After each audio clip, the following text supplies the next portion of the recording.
ออกให้จับเบิ่งหน่อยจับเบิ่งหน่อยเบิ่งขาแขวน้องคน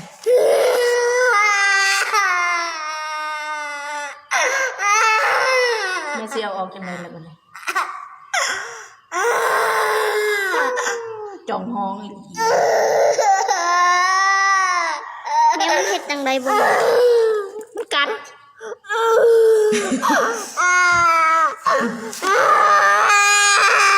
ชุติงชุงเงยไรตีมันเข่งมันคือเราว่าหายเบิ่งจากเบิ่งโทรศัพท์จะใส่แล้วก็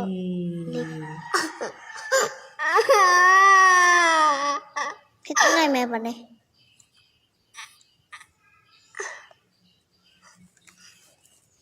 ไปห้องหมอไปบ่ไป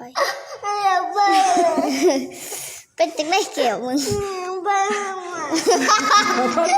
บิ้งสิเปล่าก่อนจะเอาแหนบให้แม่เบิ้งหัน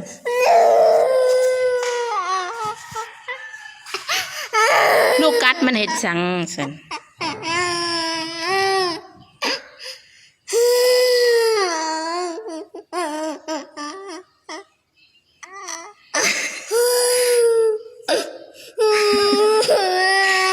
ลองย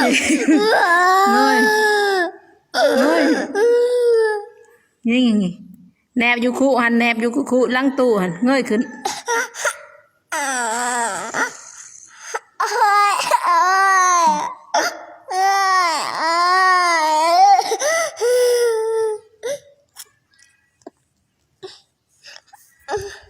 ยิง